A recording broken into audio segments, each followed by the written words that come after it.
Sud Radio, les clés d'une vie, Jacques Pessis. Les clés d'une vie, celle de mon invité. Vous avez grandi dans un port de pêche avant de découvrir ce qu'était encore la télévision en 825 lignes. Un univers où vous demeurez aujourd'hui plus que jamais dans la note, et pas seulement parce que vous êtes un passionné de musique. Bonjour Yves Bigot. Bonjour Jacques Pessis. Alors, il y a la musique, il y a la télévision, la radio. Vous avez un parcours audiovisuel qui vient pas de se conclure, mais de recevoir une récompense fabuleuse, le Laurier d'Or, pour votre carrière. Vous êtes aujourd'hui directeur général de TV5 Monde.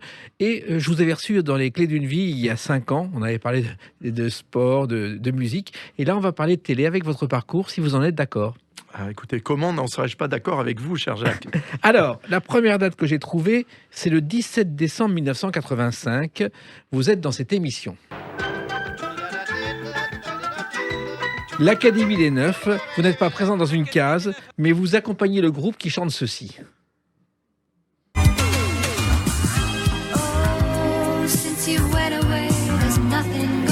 Raband. Alors, il y a une jeune femme qui chante. Oui, vous êtes une jeune chanteuse blonde avec Raband. C'est une chanson de Richard Anthony Hewson. C'est un succès mondial. Elle ne parle pas français et vous êtes dans une case à côté d'elle pour raconter un peu le disque et pour traduire ses propos. Vous en souvenez ? Pas du tout, Jacques. C'est vous. Mais je me souvenais qu'on m'avait traîné, effectivement, une fois ou deux, d'ailleurs, à l'Académie des Neufs. Mais alors, franchement, vous rafraîchissez ma mémoire parce que je l'avais zappé. Hein. Voilà. Et cette chanson a été un succès mondial. Je ne sais pas si vous la connaissiez. C'est un groupe fictif anglais, RAH, les initiales. Et ça a fait le tour du monde avec cette chanteuse blonde qui était la femme de l'auteur, qui s'appelait Lise. Alors, écoutez... Je n'en ai gardé aucun souvenir, pas même ému. Vous êtes en une sorte de jogging comme tenue et vous êtes tout jeune et déjà beau. Voilà. Et dans cette émission, il y avait Jacques Chazot, qu'on a un peu oublié aujourd'hui, qui a été vraiment l'homme d'esprit parisien par excellence, qui a fini sa vie dans le château de Brialy, à Monthyon, où il est enterré aujourd'hui. Je ne sais pas si vous le savez. Non, je ne le savais pas. Alors, mais en revanche, j'ai partagé Europe 1 pendant des années, un bureau avec Jean-Claude Brialy, qui venait vérifier tous les matins que tout était bien en place dans mon pantalon blanc. Voilà. Alors justement, à Europe 1, vous avez débuté et vous avez été homme à tout faire. C'est-à-dire que vous avez été réalisateur, producteur, animateur de chroniques, de tubes. Vous avez vraiment tout fait. Vous travailliez jour et nuit à l'époque, Yves Bigot. C'est vrai, et il y avait même un concours avec quelques-uns de mes camarades qui était celui qui prendrait le moins de jours de vacances sur l'année. Je crois que j'ai gagné 2 années consécutives en ne prenant que 3 jours. Oui, c'est une époque où à la radio, c'était pas comme aujourd'hui, on pouvait tout faire en toute décontraction, en famille, Yves Bigot. On pouvait surtout se bidonner, mais... C'était extraordinaire. Jacques, vous avez connu ça aussi. Oui. Vous étiez dans la maison concurrente de celle où j'étais, mais avec François Divot, Christian Morin, Laurent Villevieille, Jean-Loup Lafont et tellement d'autres. Oui, c'était des années de créativité, de liberté, vous l'avez dit.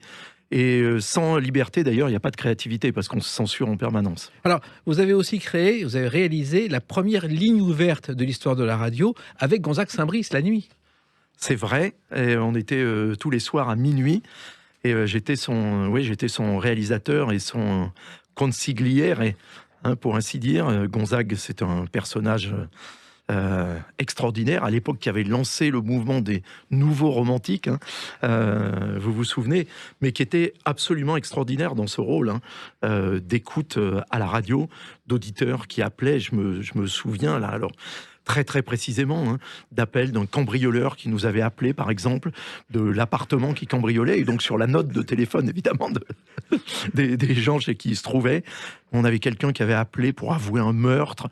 On avait des choses incroyables, et puis évidemment on se bidonnait parce qu'il y avait des gens qui cherchaient à piéger Gonzague, bien sûr. Donc il y avait quelqu'un qui l'avait appelé un jour en lui disant voilà, moi je voudrais vous parler du 3e album de Led Zeppelin, mais évidemment comme c'était moi qui étais à son oreille dans son casque. Alors à la télé on dit l'oreillette, mais à la radio c'est le casque. Et donc Gonzague Saint-Brice était passé aux yeux de la France entière pour un connaisseur et un spécialiste de l'album Led Zeppelin 3. Et alors là, l'auditeur qui avait cru le piéger, le gars était totalement sidéré parce qu'il n'avait pas évidemment la moindre idée de comment ça se passait. Mais c'était une émission absolument formidable. Une émission très importante qui permettait de prendre le pouls de la société française, comme rarement ça a été fait. et qui n'a jamais été... Elle a été beaucoup copiée, mais personne, je pense, n'a jamais eu la capacité d'écoute et d'empathie qu'avait Gonzague Saint-Brice. Franchement, moi, j'étais bluffé tous les soirs par sa capacité vraiment d'écoute et de faire parler les gens. Alors, bien sûr, il n'est pas le seul, mais je vous promets, j'ai beaucoup écouté les autres. Et encore aujourd'hui, il est intouchable. Oui, et il était un travailleur fou. C'est-à-dire qu'il avait un petit chalet à Loches où venaient toutes les stars et signaient les murs. En revanche, en face, il y avait le château de sa tante où il n'avait pas accès parce c'était un artiste. Et chez les Saint-Brice, un artiste était interdit de séjour. C'est vrai. Et alors, pour tous ceux qui seraient intéressés par la mémoire de Gonzague Saint-Brice, malheureusement, qui est mort dans un accident de voiture il y a bientôt 3 ans, lisez Les Vieillards de Brighton. C'est son chef-d'œuvre. Je ne vais pas vous parler d'autres livres parce qu'on peut ne pas aimer son style, un peu empouler, etc. Mais Les Vieillards de Brighton, il raconte son enfance, justement, d'enfant qui a été exilé par sa famille au milieu quasiment d'un asile de vieillards sur la côte anglaise. Brighton, c'est Deauville. C'est un chef-d'œuvre. Alors, la passion de la radio pour vous, Yves Bigot, elle est née très tôt. Ah oui, elle est née à l'écoute de la radio. Je grandissais, comme vous l'avez rappelé, à Saint-Tropez. Et j'écoutais donc Radio Monte-Carlo, puisque c'était la seule radio qu'on entendait correctement là-bas. C'était bien avant qu'on invente la FM, etc. On était tous en grandes ondes. Et j'ai grandi à l'écoute de vrais personnages de la radio. Jean-Michel Desjeunes, Pierre Lescure, Michel Cogoni... André Torrent. Oui.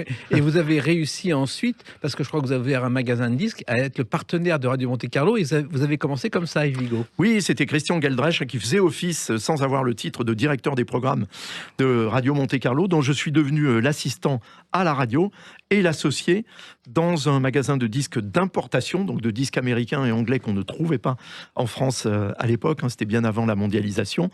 Et donc à Nice et à Saint-Tropez, on avait ces 2 magasins. J'ai commencé par tenir la succursale de Saint-Tropez l'été, puis ensuite je suis venu tenir le magasin de Nice, tout en étant l'assistant de Christian, qui m'a donc appris à faire de la radio. Il m'a appris à faire du montage, à faire de la programmation, de la réalisation, etc. Là aussi avec des personnages extraordinaires comme Léon Orlandi, dont le nom dira peut-être quelque chose à tous les vieillards comme nous, Jacques. Oui, et qui était le complice de Jean-Pierre Foucault sur Radio Monte-Carlo, au moment où Foucault démarrait. Alors, être disquaire, c'est déjà à l'époque un commerce essentiel, oui. Mais vendre des disques américains, alors que à Paris, il y avait une boutique qui s'appelait Lido Musique, je crois. Bien sûr. Sur la Côte d'Azur, c'était pas évident.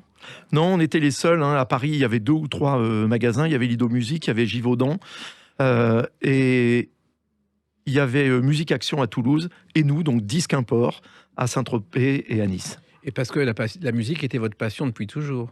Oui, absolument. C'est parce que j'avais lu d'ailleurs une petite annonce dans Rock et Folk, donc qui était la bible des amateurs de rock à l'époque, annonçant l'ouverture de ce magasin à Nice, que j'y suis allé comme client. J'y ai rencontré Christian, et c'est comme ça que, devant mon enthousiasme juvénile, il a décidé en fait de devenir mon mentor.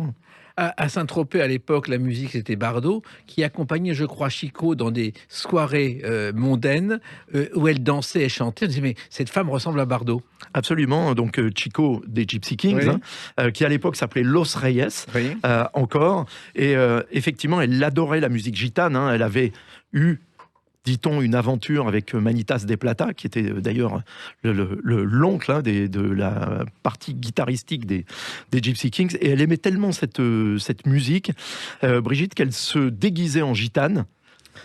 Et elle allait danser avec eux dans des soirées, etc. Et les gens se disaient quand même, cette gitane, c'est étonnant, elle ressemble à Brigitte Bardot. Ben oui, c'était elle. Alors, c'était une époque où il fallait défendre la musique. C'était beaucoup plus facile qu'aujourd'hui parce que dans les radios, il y avait des programmateurs, mais la programmation se faisait à la main avec des tableaux. Et quelquefois, la vedette y allait. Sheila allait elle-même présenter ses disques. Oui, bien sûr, tout était artisanal à l'époque, c'était humain. Jacques, c'était avant le marketing, c'était avant toutes ces choses aujourd'hui qui, entre guillemets, professionnalisent. On n'était pas moins professionnel à l'époque, et d'ailleurs, on n'avait pas moins de succès. C'était juste des méthodes de travail qui étaient différentes parce qu'on était en train d'inventer la radio. Maintenant, aujourd'hui, la radio, elle est inventée.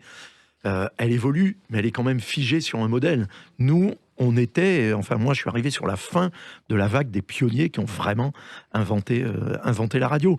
Donc c'était plus libre. Et puis quand on invente, c'est toujours aussi un peu plus excitant.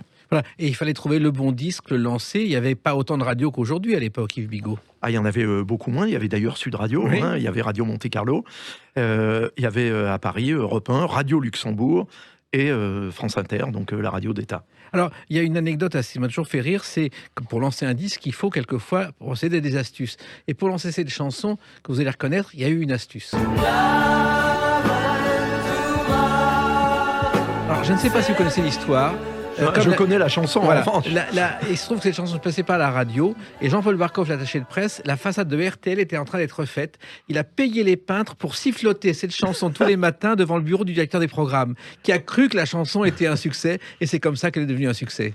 C'est pas mal. Je vais vous dire ce qu'on faisait, nous, par exemple, à Radio Monte Carlo, avec Pierre Lescure. On avait inventé le hit parade mouvant, qui a été repris et copié par la suite par RTL notamment. C'est-à-dire que c'était les auditeurs qui téléphonaient au cours de l'émission pour faire avancer ou reculer les chansons. Et on avait reçu, via l'Angleterre et l'importation, justement, My Sweet Lord par George Harrison. Avant tout le monde, le disque n'était pas sorti dans le commerce. Et nous, on avait adoré ce morceau. On le passait, vous savez, ce qu'on appelait à l'époque du matraquage, de ce morceau qu'on adorait et qui donc s'est retrouvé numéro 1 du hit parade de Radio Monte Carlo alors que le disque n'était pas sorti. Et vous êtes devenu un spécialiste de musique anglaise. Il n'y en avait pas beaucoup à l'époque, Yves Bigot. Alors il y en avait, on était quelques-uns, mais pas comme aujourd'hui des centaines et des milliers. Et voilà, donc c'est d'ailleurs parce que on n'était pas nombreux, sans doute, que j'ai réussi à faire mon chemin dans ce domaine. Ouais. Pas seulement, et on va le démontrer avec une autre date, le 14 janvier 1989. A tout de suite sur Sud Radio avec Yves Bigot. Sud Radio, les clés d'une vie, Jacques Pessis. Sud Radio, les clés d'une vie, celle de mon invité, Yves Bigot, aujourd'hui directeur général de TV5 Monde, on va en reparler. Mais il y a une date importante, c'est le 14 janvier 1989, une émission de télévision dont voici le générique. Lunettes noires pour Nuit Blanche, et ce soir-là, il y a un match de rock'n'roll entre Antoine Decaune et vous, que vous gagnez, Yves Bigot. Vous vous en souvenez ? Oui, bien sûr. Alors ça, je m'en souviens pour deux raisons. D'abord parce que je m'en souviens, et ensuite parce que régulièrement, des gens me renvoient, évidemment, l'extrait de cette émission, donc de Thierry Ardisson, Lunettes noires pour Nuit Blanche. C'était au Palace. Oui. Et d'ailleurs, Jacques, je détiens toujours le titre, car récemment, sur une radio concurrente de la vôtre, j'ai été le premier concurrent de l'Hardy Night, donc la nuit Ardisson, où pendant 3 heures, on faisait notre programmation, Thierry et moi, et les auditeurs téléphonaient pour voter pour DJ Thierry ou pour DJ Yves. Et j'ai gagné, mais merci Thierry de m'avoir invité. Voilà. Alors effectivement, dans cette émission, vous connaissez les interprètes originaux de « Je veux te graver dans mon cœur » où il y a toujours un coin qui me rappelle. Comment est venue cette culture, Yves Bigot, immense apparemment? Mais la passion, il n'y a pas d'autre raison. La passion et puis le fait d'avoir été un bon auditeur de la radio et des histoires qu'on racontait à la radio, comme vous le faites aujourd'hui, Jacques. Et puis, juste quand on aime quelque chose à cet âge-là, parce que moi, je me suis passionné pour la musique et pour le rock à partir de à peu près mes 9-10 ans. Vous savez, ce qu'on apprend et ce qu'on écoute à cet âge-là, c'est dévorant, vous gardez ça pour la vie. Oui, mais dans les années 60, quand on voulait écouter les chansons américaines, on mettait, comme Franck Alamo, une antenne au-dessus du toit et on écoutait Radio Caroline. Là, c'est pas facile. Déjà, on n'est pas en 2021. Pour trouver tous ces disques, c'est pas facile, Yves Bigot. Alors, j'ai eu la chance, justement, que Christian Geldrech, Jean-Michel Desjeunes, Jacques Ball et Pierre Lescure avaient cette émission formidable, tous les jours, de 18h30 à 22h, sur Radio Monte Carlo. Et ils jouaient toute cette musique qu'on entendait nulle part ailleurs, en tous les cas, nulle part ailleurs sur la Côte d'Azur. Alors, Antoine Decaune, si vous êtes face à lui, c'est que vous avez une complicité, puisque vous avez ensemble réalisé la première émission de télévision vendue à la BBC, qui était Rapido. Oui, bien sûr, j'étais le rédacteur en chef de cette émission, et d'Antoine, qui effectivement, pendant 4 ans, a été diffusé dans tout le Royaume-Uni, sur la BBC, d'abord sur BBC One, puis sur BBC Two, à des bons horaires, 23h sur BBC One, 19h sur BBC Two.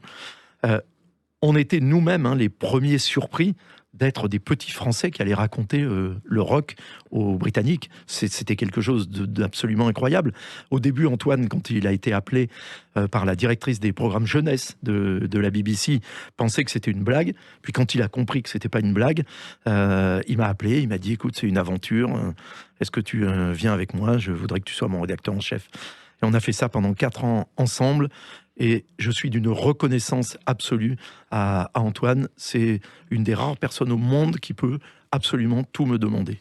Oui, mais alors, comment ça se fait que les Anglais aient repéré cette émission? Parce que c'était une émission de rock parmi beaucoup d'autres, non? Alors, c'était une émission qui était sur TF1, en fait, avant que je ne la rejoigne, pendant une saison. Et je crois que les Anglais ont vu une émission spéciale qu'Antoine avait fait avec Paul McCartney comme invité principal, qui était en plateau, qui jouait à la guitare les morceaux qu'Antoine lui demandait.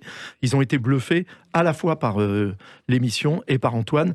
Et on en a fait une version d'ailleurs tout à fait différente pour la BBC, parce que les codes, évidemment, n'avaient rien à voir avec les codes de TF1. Mais je pense que le physique d'Antoine a aussi beaucoup touché les Britanniques. D'ailleurs, je recevais au bureau pour lui toutes les semaines des sacs de courrier avec des centaines de demandes en mariage venant du fin fond de l'Écosse ou de l'Irlande. La première télé d'Antoine Decaux, je l'ai retrouvée il a 4 ans. C'est sa mère, Jacqueline Joubert, qui le présente à la fin d'un défilé. Jacqueline Joubert qui avait rencontré Georges Decaune dans les coulisses du journal télévisé, car à l'époque, le journal débutait.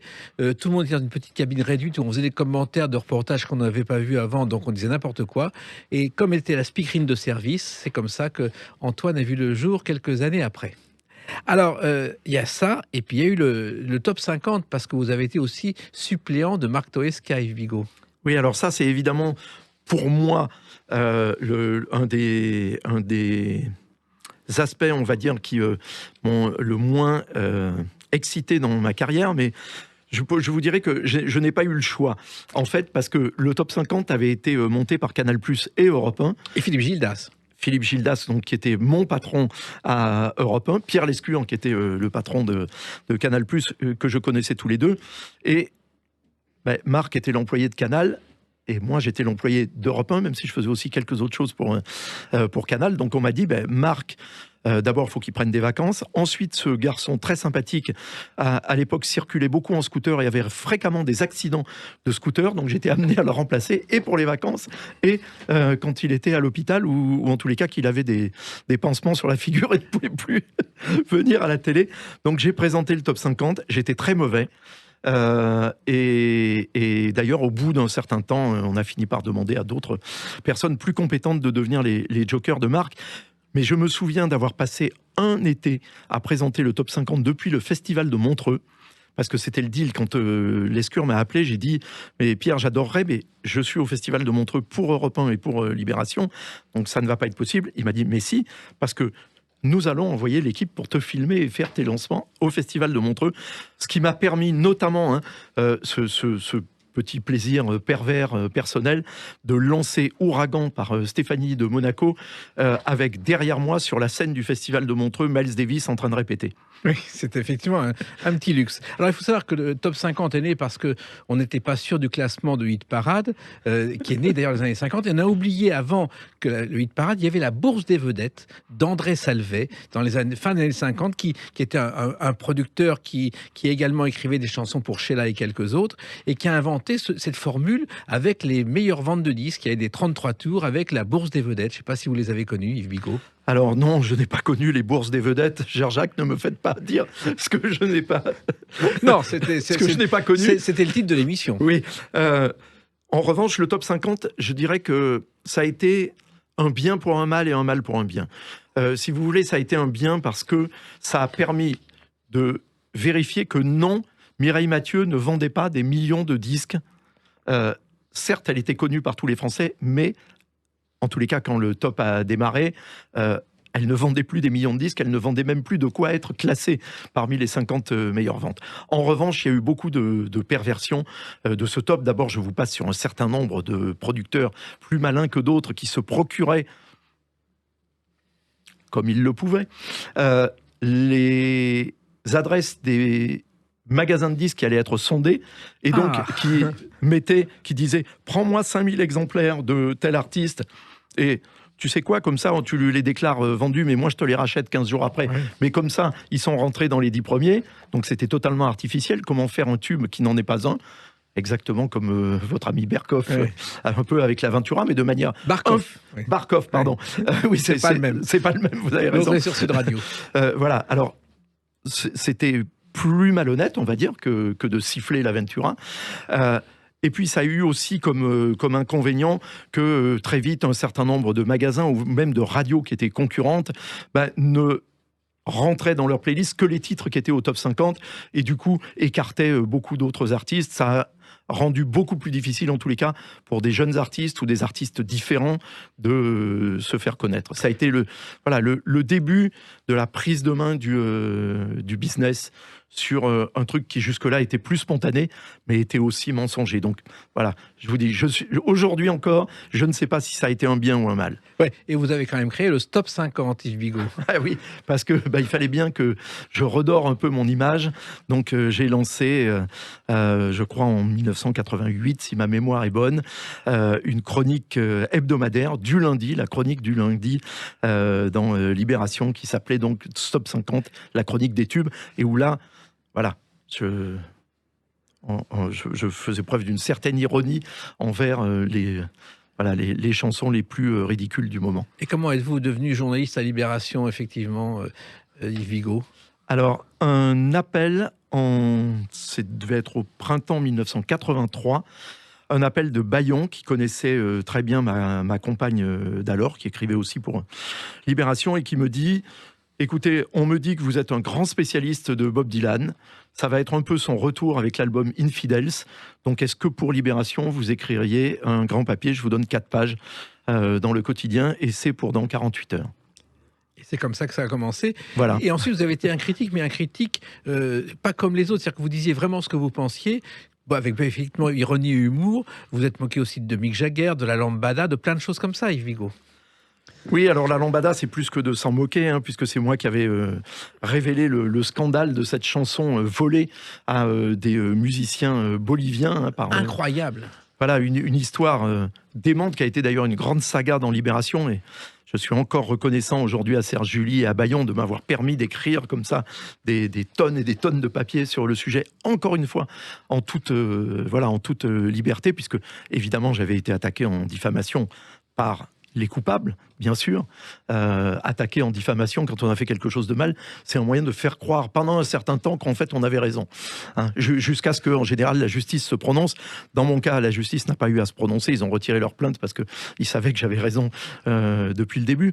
Mais oui, ça a été passionnant. Moi, alors, écoutez, moi, toute ma vie, cher Jacques, j'ai bénéficié partout où je suis allé, à Europe 1, à France Inter, à Libération, à Rolling Stone France, pour lequel j'écris encore aujourd'hui, à France 2, à RTL, mais partout, à la RTBF en Belgique, d'une liberté absolue dans ce que j'ai fait.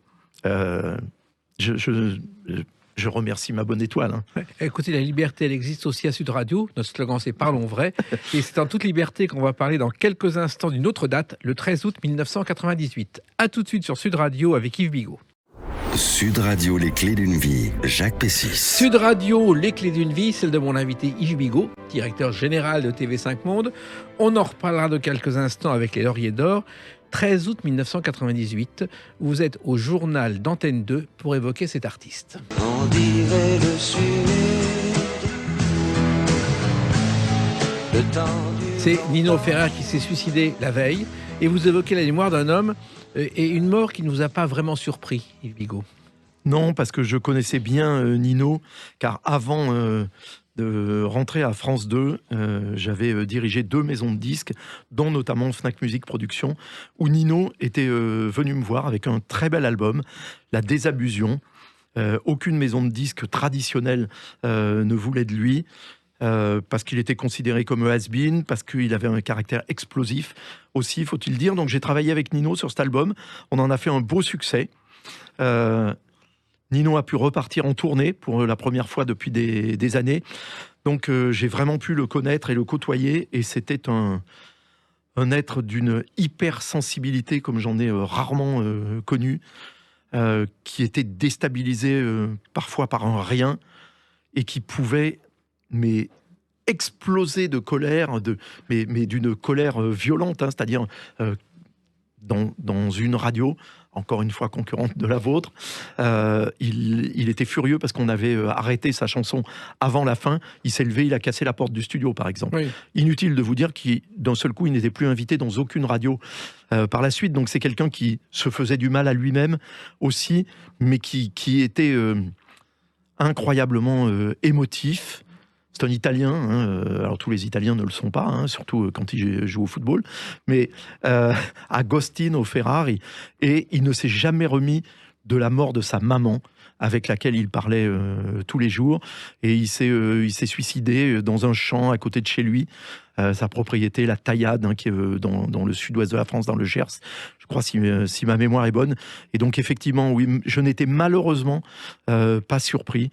Et j'ai essayé de me consoler en me disant que peut-être au moins le tourment était fini. Oui, il est culte aujourd'hui, en plus, Nino Ferrer, alors que de son vivant, son meilleur copain, c'était le facteur du village, et il était fier d'avoir monté une chorale qui avait chanté la Marseillaise en 89 et qui est venue à Champs-Élysées. C'était une sorte de folie permanente, mais avec un talent incroyable. Un musicien et un chanteur extraordinaire, avec une voix formidable, comme souvent les Italiens, hein, une voix un peu rauque, comme ça, un peu rappeuse, mais qui a écrit des chansons extraordinaires. Tout le monde, évidemment, connaît le Sud ou La Maison près de La Fontaine. Mais une chanson qui s'appelle Ma vie pour rien, c'est terrible. Mais quelqu'un qui a écrit Ma vie pour rien, soit c'est Patrick Sébastien, soit c'est quelqu'un qui va se suicider. Alors, vous êtes à l'époque, effectivement, dans des maisons de disques, c'est autre chose. C'est un autre univers. Vous avez quitté la radio, vous n'êtes pas encore à la télévision. Les maisons de disques, c'est un univers qui n'a rien à voir en plus avec celui d'aujourd'hui. C'est encore un peu familial, Yves Bigot.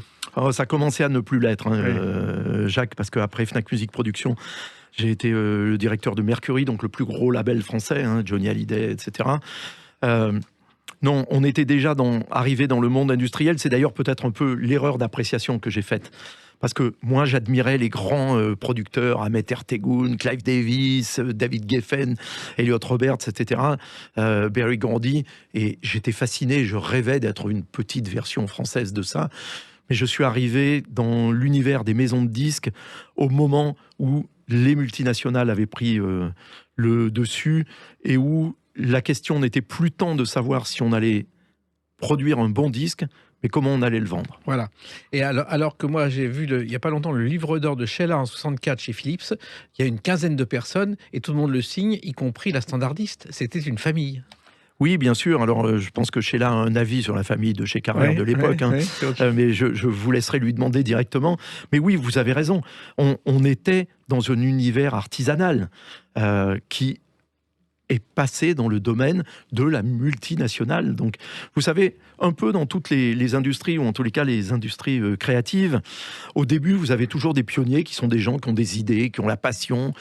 Ça interdit pas d'ailleurs qu'il y ait des opportunistes qui viennent s'y greffer, mais c'est des gens qui inventent le métier, qui ont des idées, qui sont créatifs, qui sont très enthousiastes, etc. Puis au bout d'un moment, comme ces gens à la fois gagnent beaucoup d'argent, mais en dépensent beaucoup aussi, on dit faudrait leur mettre peut-être un peu des financiers. Donc on va mettre d'abord un comptable, puis après un directeur économique, etc. Tout ça. Et puis après, à ce moment-là, commencent à arriver les multinationales, et alors là, c'est les actionnaires, et alors là, c'est le profit, et il faut que les dividendes soient plus importants d'année en année. Si vous voulez, Jacques, je vais vous raconter une histoire terrible qui est arrivée à un de mes collègues, Albert Slenderbroek. C'était un Néerlandais qui dirigeait Mercury Allemagne. Moi, je dirigeais Mercury France, donc évidemment, on se voyait souvent et on échangeait. Et une année... Albert signe un groupe suédois qui s'appelle Ace of Base, qui fait un succès mondial incroyable, numéro 1 aux États-Unis, numéro 1 dans le monde. Donc, évidemment, Mercury Allemagne fait un profit extraordinaire. Albert est l'employé de l'année. Il touche des bonus insensés. On lui propose toute la concurrence veut le débaucher, etc. Et lui, il est fidèle, il reste là. Et l'année d'après, les jeunes gens de Ace of Base commencent à être... Il y en a un qui est arrêté pour des histoires de poudre, un autre qui préfère partir avec une quelconque Miss Monde, etc. Et donc, il n'enregistre plus. Et donc, évidemment, le chiffre d'affaires de l'année suivante est très, très, très inférieur à celui de l'année précédente. Eh bien, Albert a été viré. Voilà la logique des multinationales. Alors, pour contrer tout ça, vous avez même travaillé au ministère de la Culture avec une commission consultative officielle. Vous étiez bénévole pour aider les jeunes groupes de rock. Alors, le ministère de la Culture et dans le rock, c'était pas évident au départ, Yves Bigot. Absolument. C'est d'ailleurs pour ça que je n'avais pas été le monsieur rock de Jack Lang, car et je dois dire que je m'entendais très bien avec Jack Lang à l'époque, et d'ailleurs toujours aujourd'hui, mais Monique Lang avait dit, à mon avis, Yves Simon, non, on va pas prendre Yves pour ça parce qu'il est trop libre. Et je suis ravi des deux qu'ils aient considéré que j'étais trop libre et que je n'ai pas pris le boulot qui a été pris par Bruno Lyon, qui est quelqu'un de très bien.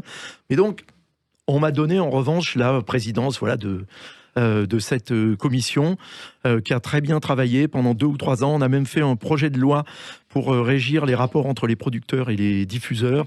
Et malheureusement, c'est un projet de loi qui, comme souvent en France, est resté à l'état de projet, alors qu'on en aurait bien besoin encore aujourd'hui. Alors la télévision est arrivée derrière, vous vous êtes retrouvé à la direction au départ des divertissements, des jeux. Comment c'est arrivé, Yves Bigot ? Alors, c'est arrivé via les Victoires de la musique. J'étais directeur général de Mercury, donc, et les Victoires de la musique qui avaient connu le scandale Steffend, donc cette chanteuse que personne ne connaissait, mais qui s'était retrouvée être la chanteuse de l'année,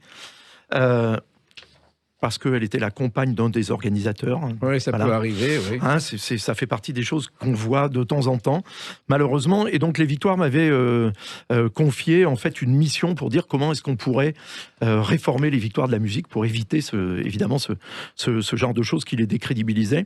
Et à la suite du rapport que j'avais fait, on m'avait dit, mais ça serait bien que tu prennes la présidence des Victoires pour justement faire la réforme et leur redonner leur grande crédibilité. Et les premières Victoires de la musique donc, que je présidais, diffusées sur France 2, ont été les victoires où on a ramené les artistes. D'abord, on les a ramenés à l'Olympia, qui était une salle qu'ils aimaient et où ils se sentaient chez eux. Et ensuite, on a fait revenir les artistes avec des numéros formidables, hein, comme Johnny qui chantait avec Jean-Jacques Goldman, avec Pascal Obispo, l'accompagnant au piano, etc. Enfin, vraiment des choses. Et ça a été un très grand succès d'audience. Les Victoires de la musique ont battu TF1 ce soir-là pour la première fois depuis des années. Et donc, Jean-Pierre Cotet, qui dirigeait France 2 à l'époque, dans la foulée de ça, m'a dit vous avez l'air de savoir comment on fait de la télé, donc voilà.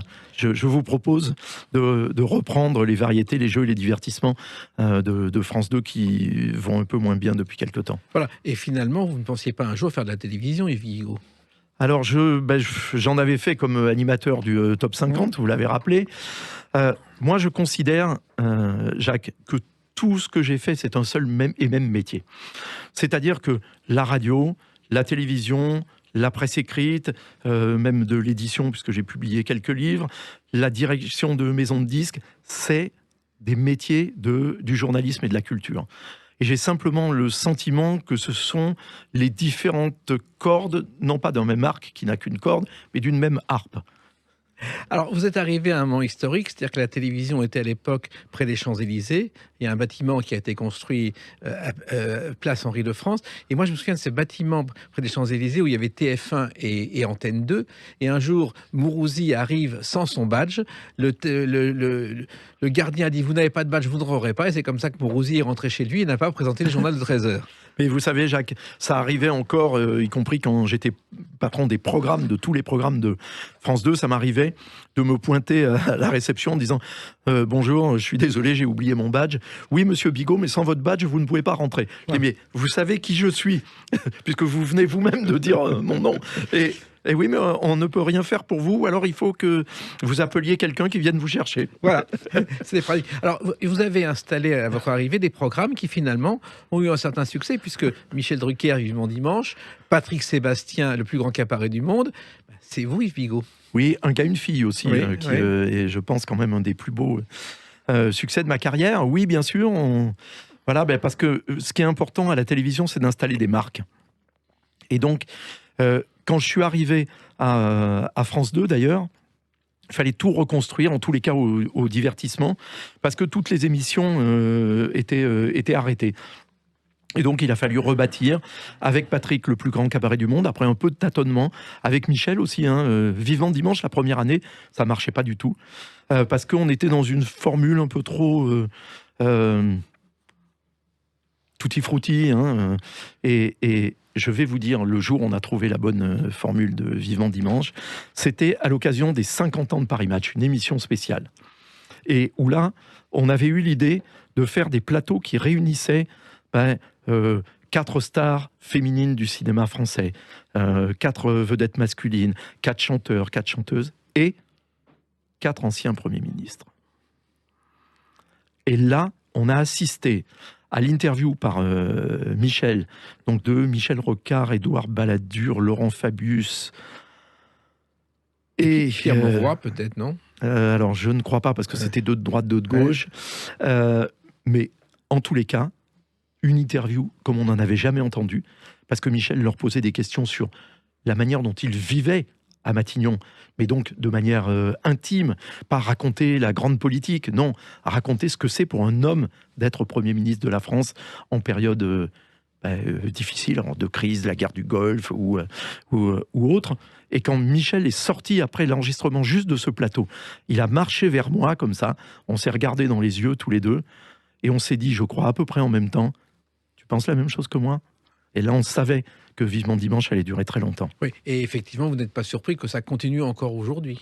Non, je ne suis pas surpris. Et d'ailleurs, je trouve formidable que Delphine Ernotte poursuive cette émission encore aujourd'hui, parce que la télévision a besoin de repères, elle a besoin d'animateurs en qui les téléspectateurs ont confiance, et en particulier à France 2, qui est la chaîne des animateurs. Moi, j'en avais fait, j'ai eu la chance extraordinaire d'avoir une Dream Team avec laquelle, d'ailleurs, on a tué les 7 d'or à cause de ça. Parce que c'était la dernière année de Michel Cotta. Et donc, ça, vous savez, les 7 d'or, ça tournait une année TF1, une année France 2, une année France 3. Ça revenait à France 2. Donc, c'est la seule fois où je les ai produits. Et je m'étais dit, avec Patrick Mahé, que vous connaissez, j'avais dit, il faut qu'on fasse vraiment la Dream Team de France 2, parce que c'est ce qui nous marque. Et j'étais allé voir, alors on avait un problème de budget, parce que je dis, mais si les 7, puisque c'était les 7 jours, donc les 7 stars de France 2 co-présentent ensemble, pour la seule et unique fois de leur vie, si je leur donne leur cachet habituel à tous, j'ai pas le budget. Donc j'étais allé les voir en disant, écoutez, vous allez travailler tous gratuitement, parce que c'est pour Michel Cotta. Et comme ils adoraient tous Michel, ils ont tous accepté de le faire pour Michel, et donc j'ai pu présenter pendant 3 heures, ensemble, alors avec toutes les tensions ou les inimitiés qui pouvaient exister entre eux, donc Patrick Sébastien, Michel Drucker, Jean-Luc Delarue, Thierry Ardisson, Laurent Ruquier, Daniel Alambroso et Christine Bravo. Et j'ai passé 48 heures d'enfer, mais aujourd'hui, on en rigole tous entre nous. Et surtout, on a fait une audience tellement énorme que plus jamais aucune autre chaîne n'a voulu produire les 7 d'or. Et voilà comment on refait l'histoire. L'histoire, elle continue avec la télévision. On en parle dans quelques instants à travers une autre date, le 8 mars 2021. A tout de suite sur Sud Radio avec Yves Bigot.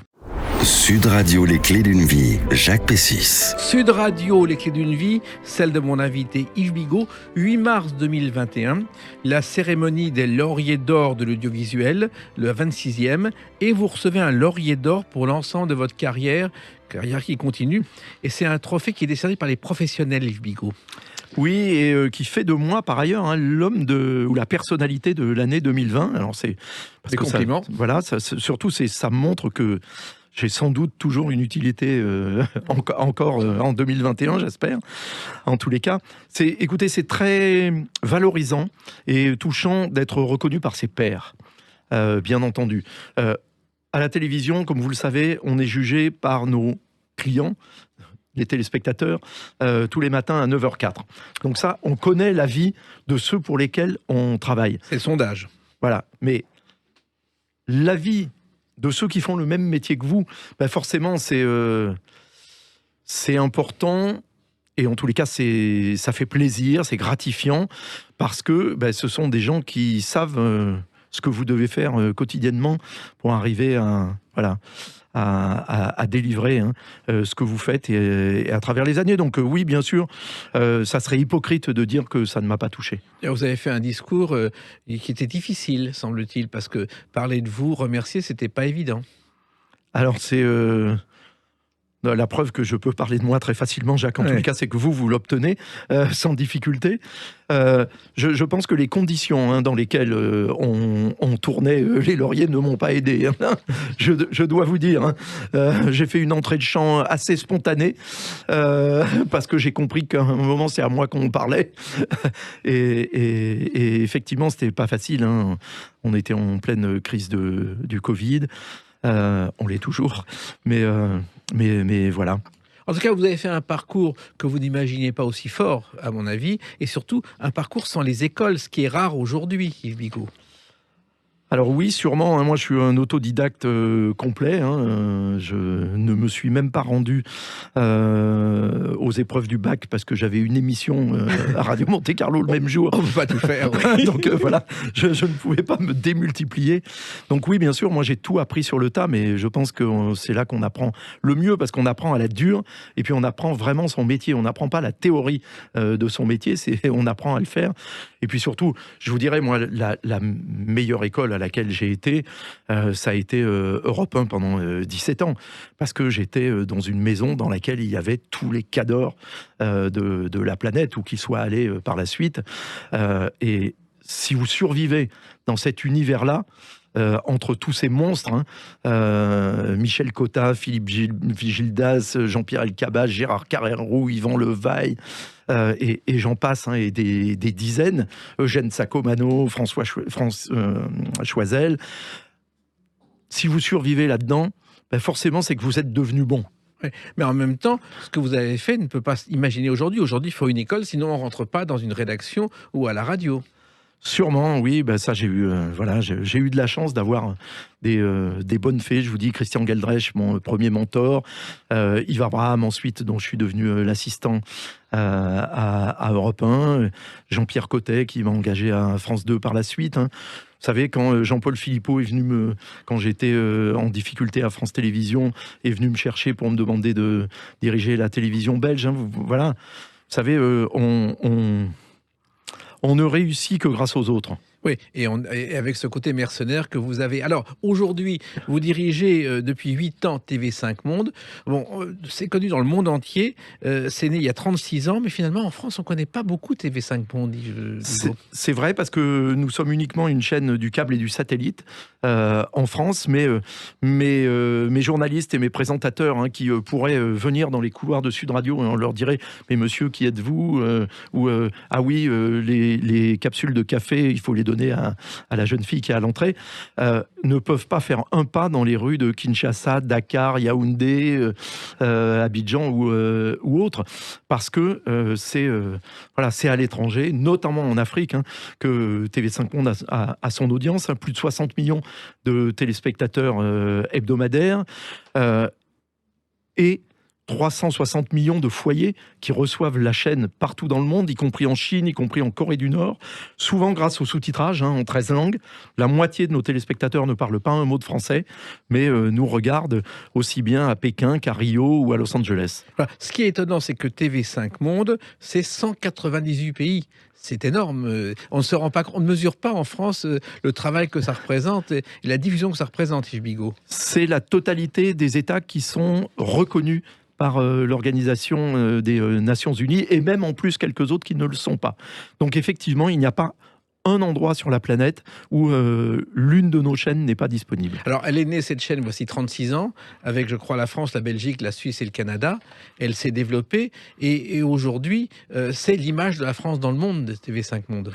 On est la chaîne de la francophonie, donc c'est l'image de la France, mais aussi de la Belgique, de la Suisse, du Canada, et des pays d'Afrique francophone, ou du Liban, ou du Vietnam, etc. Notre baseline, comme on dit, ou notre slogan, c'est « Bienvenue en francophonie ». Oui, et surtout, vous défendez la culture française, la culture francophone, dont on a de plus en plus besoin, Yves Bigot. la culture, et au-delà de la culture, nos valeurs, évidemment, communes, mais nos entreprises aussi, nos artistes, nos créateurs, oui, bien sûr. Et à un moment où, d'ailleurs, on voit bien qu'on est à un moment géopolitique extrêmement compliqué et tendu dans le monde, et où c'est donc plus que jamais important de promouvoir non seulement les artistes et les entreprises, mais les valeurs de démocratie, de tolérance, de développement durable, de préservation de la planète, de diversité des espèces. Voilà, et il faut aussi lutter contre ce qu'on appelle les fake news, qui ont été lancées, je crois, par Donald Trump pendant l'élection présidentielle américaine, pendant sa campagne. Il l'a employé 40 fois en l'espace de 20 semaines. Ça vient de là, les fake news. Oui, alors évidemment, avant on appelait ça des rumeurs. Oui. Mais maintenant, l'Académie française appelle ça des contre-vérités ou des ragots. Voilà, et le mot précis, c'est les infox en français. L'Académie a décidé de les baptiser ainsi. Mais surtout, c'est que maintenant, c'est devenu une stratégie politique, une stratégie commerciale, une stratégie économique et de déstabilisation des démocraties. C'est en ça que c'est très, très inquiétant et que c'est un de notre rôle dans le service public, mais aussi de médias privés, de combattre les fausses nouvelles. Et vous savez, moi, mon credo, et ça, on partage ça vraiment avec les gouvernements qui sont les bailleurs de fonds de TV5 Monde, c'est que notre rôle, c'est évidemment d'apporter la culture au plus grand nombre, c'est aussi de nous adresser à tous les publics spécifiques, mais c'est aussi et surtout d'apporter une information fiable et vérifiée aux citoyens de nos pays pour qu'ils puissent s'appuyer sur des réalités au moment notamment où ils doivent prendre des décisions pour l'avenir de leur pays,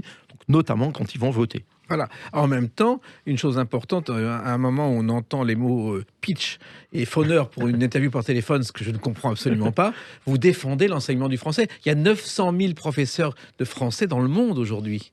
Oui, bien sûr, il y a énormément. Le français est la deuxième langue la plus enseignée sur la planète. Il se trouve que par ailleurs, je cumule, mais de manière bénévole, avec mon double travail de directeur et de général à TV5 Monde.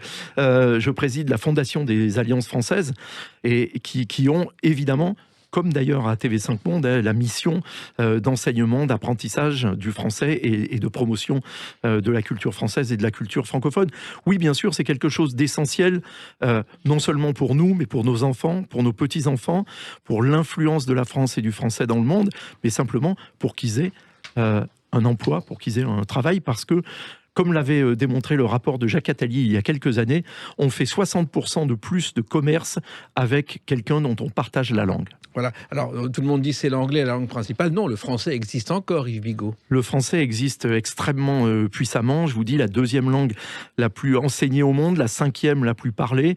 À peu près 300 millions de locuteurs aujourd'hui, mais surtout avec un potentiel, grâce à la démographie africaine galopante, de 700 ou 800 millions de locuteurs du français en 2050. Donc c'est quelque chose d'absolument formidable, mais ça ne va pas se faire automatiquement.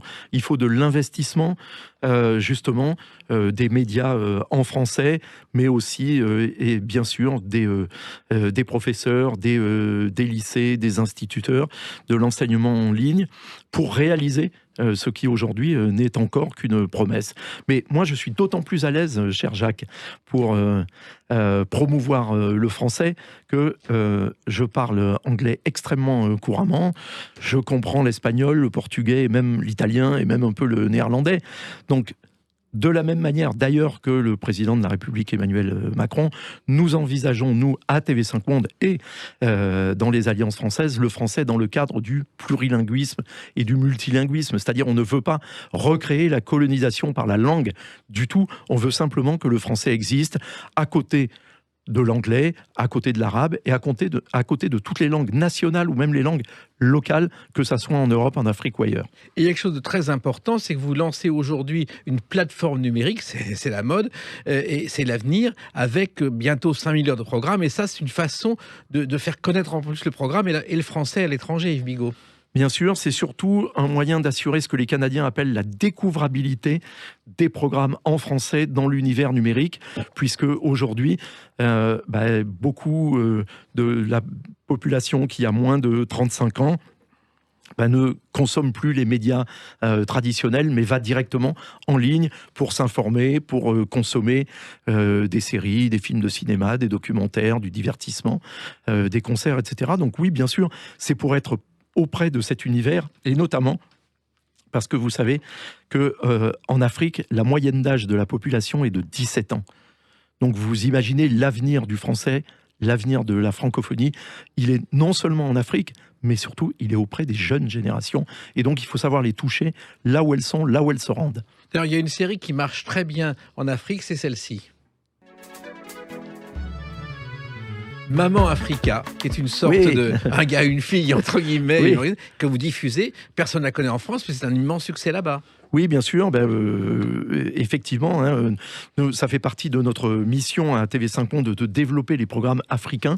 Donc, on produit du cinéma africain. On était coproducteur de Timbuktu, de Grégory, qui ont été primés à Cannes, au César et ailleurs. Mais on produit aujourd'hui à peu près 80 séries ou web-séries comme Mama Africa en Afrique, où on permet de développer le terrain, non seulement des auteurs, mais des réalisateurs, des comédiens, des techniciens, des producteurs en Afrique. On a des séries, alors qui sont des séries de télé, comme Ouara, qui est une série politique qui se passe à Saint-Louis du Sénégal, où on vient de lancer par exemple Mélodie, la victoire en chanson, qui est la première comédie musicale en Afrique francophone, en 8 fois 52 minutes.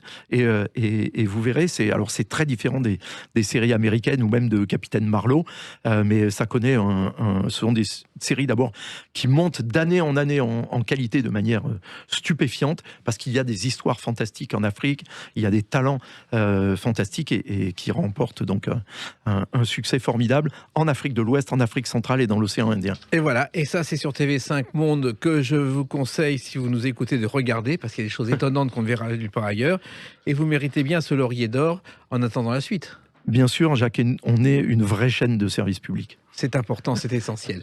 Merci en tout cas d'avoir raconté tout cela sur Sud Radio, où vous êtes toujours le bienvenu, parce que comme vous, nous parlons vrai. Merci beaucoup, cher Jacques. Merci Bigot, les clés d'une vie, c'est terminé pour aujourd'hui. On se retrouve bientôt. Restez fidèles à l'écoute de Sud Radio.